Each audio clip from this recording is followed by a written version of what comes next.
Welcome back! So today, we're going to improve the original NES Zelda sprite. Let's get to it. Pow! Alright, so let's just save this image. Look at this sprite right here. Oh my god, it's so funny looking. Which one should we redo? Oh my god. What is this one? It's just coming out. The sword the sword starts coming out between his legs, and then his hand appears. That's so funny. Same with the wand. The wand starts coming out under his foot. What the heck? They couldn't make it start coming. Oh, I don't understand. All right. Anyway, so I want to redo this one, and I'm just gonna put a sword in his hand. He's gonna be holding it like that. You know what I'm saying? Dang, I never noticed how crazy Link's elf ears were. You guys see that? They're huge. Okay, let's just throw this over here. Give ourselves a white background or something like that. If you're wondering how I got the frames to be here on the right in a sprite, I prefer this because it's more like Photoshop. I'm not doing animations, so I don't need it on the bottom. How I did that is there's this these three dashes with oh my gosh, it's a settings icon, and here you can choose left, bottom, right, and I just prefer it on the right because I like it. I'm more interested in the layers than I am about the frames. So here's a Link, and he's holding a Bible. So the first it does look like he's holding a Bible, doesn't it? We're definitely going to redo this shield. This is such a bad looking shield. So I'm just taking a look at what Link looks like, because we're going to want to use this color, you know, his typical color palette. I think that I'm just going to go with these colors. I like these a lot. I'm going to put that there. And then we can color pick the colors that we want to make a color palette. Some hilt color. Okay, so that's about the colors that we're gonna work with. All right, so let's start by just replacing these colors. If I click the color, I love to go to HSV, hue, saturation, I think vibrance or value, and let's just desaturate it a little bit, and I think even more, because when you desaturate things, they look a little bit more normal. The more saturated things are, the more cartoony they look. Things aren't super saturated in real life, so but it depends on the look you're going for in your game. I think that's fine. We need a silver color too, so just really need to lower the saturation, and then yeah, basically that's going to be the two colors of the shield. And I think I'm going to go towards black, or whatever is going to be the outline of the shield. All right. Oh, the hair. I forgot about the hair. So the hair was. Look at the contrast between those two. It's terrible. I think I might have to pick my own colors. These didn't seem to really do that good of a job. So at this point, I think I'm just going to delete these colors. And this is a good starting point. And from here, I'm going to tweak them. It would look better if we added just a little bit more to this sprite. I know that this one's limited to 16 by 16, but in modern day game engines, it doesn't have to literally be in a 16 by 16 grid. That's more important for just creating tiles. But for the sprites on tiles in almost any game engine, you can exceed that amount a little bit, and we're doing that for our game Dwarf. I'm one of the developers working on Dwarf. It's a tower defense dungeon crawler RPG. Please go wishlist it on Steam, guys. We'll be doing a Kickstarter in about a month. Okay, so I think the tunic also needs to be a little bit brighter. I'm going to increase the saturation here, and I'm going to turn off contiguous so that way it updates all of the greens. I think that one is pretty good. I'm going to try throwing in an outline in here because these colors all don't really stand out from one another.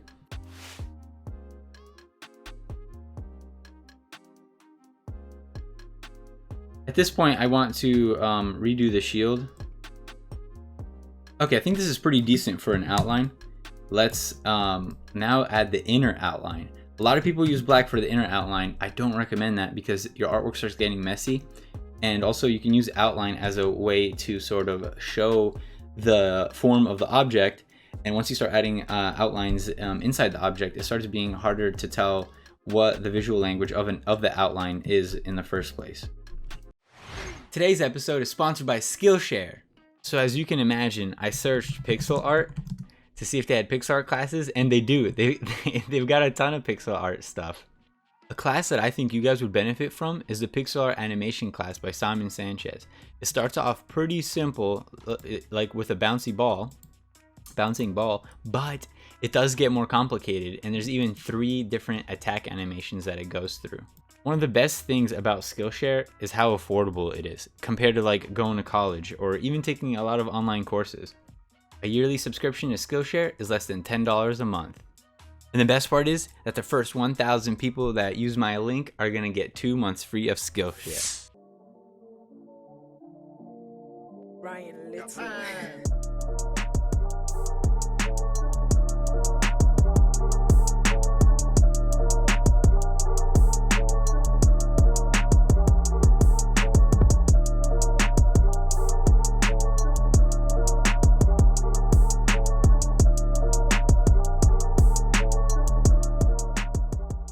Let's shrink those giant ears.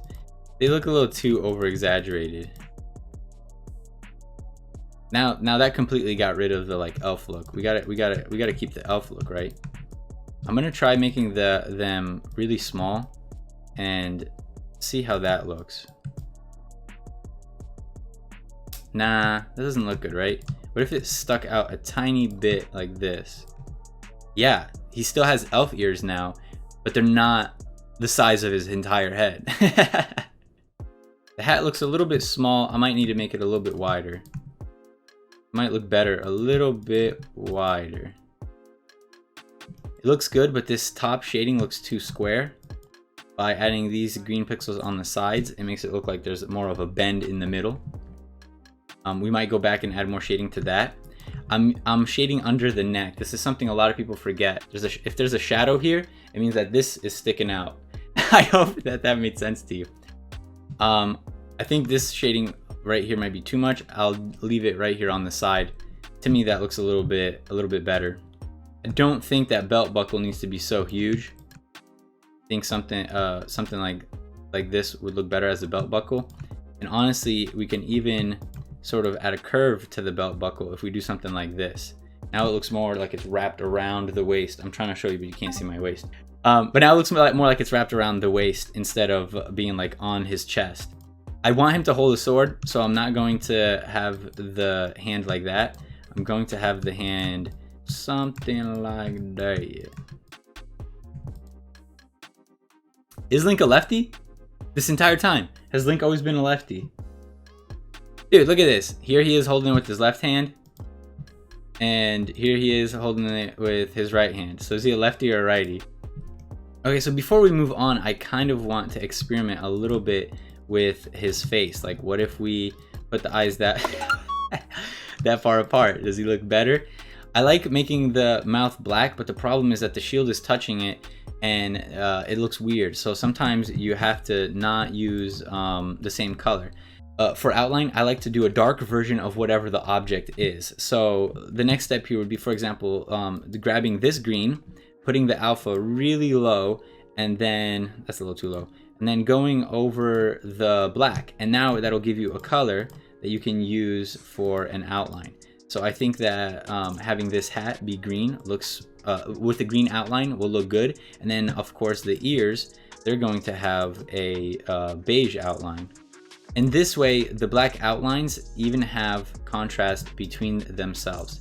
And when you do that, it makes it easier to differentiate different sections of the object. But I still like to use black in sections where you really want things to be super dark. So for example, right here, this corner right there in the ear spot, it's okay for the outline to be black there because you do want some sections to have basically no light. So Link's looking a little bit goofy right now, and I hate that the shield is blocking his face. So I'm gonna move the shield. I think I need to move it out a little bit more, and that'll allow us to make a better looking Link. There's like a gold belt buckle maybe right there that we should add in just for style. And yeah, this looks better. Now we can actually see Link's face. His mouth looks tiny now compared to how far apart his eyes are. But if I make the mouth any larger, it's gonna look goofy again. So let's keep the mouth about that wide, and let's see if putting the eyes back is better. Yeah, I think putting the eyes back is better. Adding the whites is optional. I prefer to add the whites because I think it makes it look more like eyes. You can add the whites on the sides, or you can add the whites on top. That's like the most common places to add it. It's just personal preference. Sometimes adding the whites on the side makes it look kind of like the person's drooping their eyes like this. And in a lot of cartoons, like and even anime, they like to actually go upwards, right? They like to squeeze the eyes like that. So people are kind of used to seeing the white not next to the eye, but above the eye. It also kind of gives it that top down look a tiny bit. So I think we can add a highlight to the hair as well. So let's hue shift a little bit towards yellow, and add a couple of highlights here. That contrast is a little bit too much. Instead of messing with the colors, all you got to do to mix colors, it's almost like mixing paint, is use alpha. You should be using alpha all the time.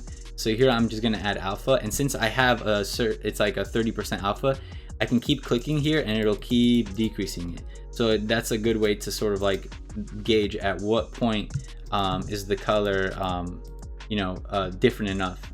And always use your preview to be able to check out the contrast, because when you're zoomed in, the contrast always looks great, but zoomed out, sometimes it's just not there. So I don't really like the color of the like undershirt that Link has there. I think it'll look better if I go towards blue and maybe even lighter. If I add a little bit of shading right here under the chin, it kind of looks like it's either shading or a v-neck, and I do like that. It adds a little bit of detail that I think is good in this case. So I'm gonna make the outline for this shield dark blue, and let's just go ahead and go all the way around.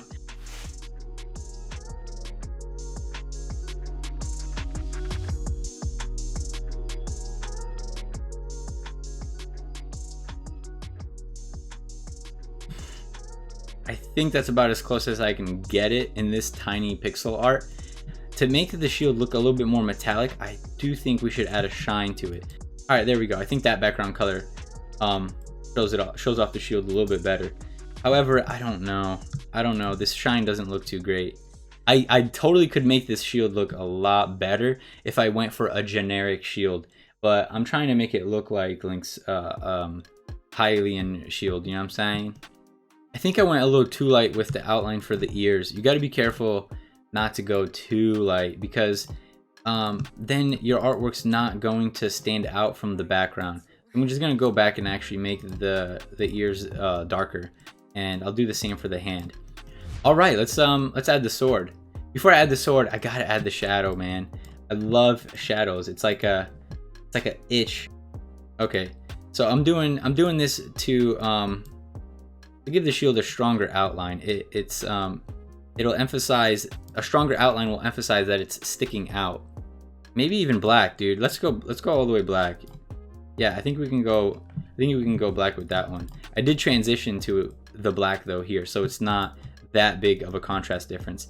And you might be wondering why I went higher up on this side than this one. The reason why I went higher up on one side is to make it look more like the shield is tilted. Alright, so for the sword, I'm going to do a new layer because I want to be able to move it around without affecting the actual sprite art. There's a couple of different versions of his sword. I can't do one this detailed for 16 by 16. I'm going to have to do something simple like that. Okay, so it's got that blue. I'm going to use the really dark blue for the outline. Let's outline this, probably something like that. And I think it's got a yellow like thing in the middle. That might look good there. And then for the sword, we're not going to go fully white because we want to be able to add glares. So what we're going to do is we're going to go gray, and then we're going to use white to add glares. So there's a couple of different ways that you can add glares to something like a sword. One of the ways is to sort of do a sheen going diagonal. So if you had like a spike or something, doing something along these lines makes it look like there's a reflection in it. And you can add a thin one and you can have a thick one. And if you have a mixture of these thick and thin ones, it kind of looks like there's a glare in it. But it doesn't really give the sword much form. I don't think that's ideal for a sword. That's kind of fine for a spike. For sword, I think what we're going to want to do is we want the tip to look super sharp, right? If we want the tip to look really sharp, we're going to want to have a lot of white there. And then I'm going to add the alpha transparency. So that might be a little too high actually. And I'm going to transition to a gray here. And then I'm not going to make the shading on both sides exactly the same because I want to, and then the center of the sword, can be a little bit darker. And that gives it sort of like, I don't know if you guys know how swords work. When people do a sword drawing, when they draw that line in the middle, that line can represent two things. It's not really a crease. What it is it's a groove. And I think it's actually designed for drawing blood away. Yeah, you see that? It's actually a groove like this. And don't quote me on this, but I'm pretty sure that the reason that was designed is to draw blood away. And as you can see, it's darker because it would have a shadow in it. Okay, I think something like this is good. Is this really the whitest white? I feel like we should... That doesn't look like it's super bright. You can be identical on both your sides when you do your sword like this. And that does look pretty good. But it kind of looks more natural and it looks a little bit more reflective if you don't make both sides completely identical with your shading.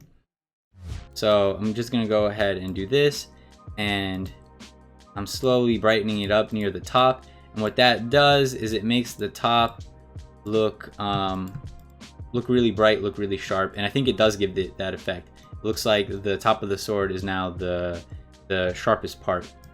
We just need to add a little bit of shading to the arm here. Maybe this outline right here, because of the handle of the sword, this outline would probably be a little bit darker. So it's a way to kind of imagine that there's like a shadow on the hand. Maybe do something like this. Just messing around, looking at the preview to see what looks good. To be fancy schmancy, we can add some lighting or some shading to the hilt, and it'll give it a little bit more dimension. With this, I'm really basically just guessing and looking at the preview just to see what I like. I think we can add a little bit of, we can use some of the shading there that we had on the body to add it a little to the hat, to make the hat look like it's bending a little bit more, and maybe a little bit up here.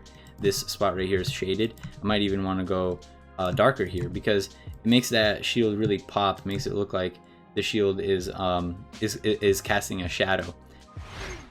Okay, I think we're done. If that process helped you out, think about subscribing and maybe watching some of my other videos. Know what I'm saying? If you want to support the channel, you can buy something from my clothing line Panic Pop.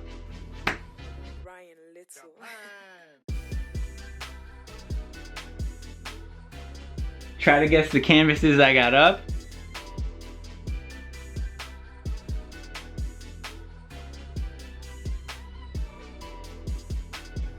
Dev Life.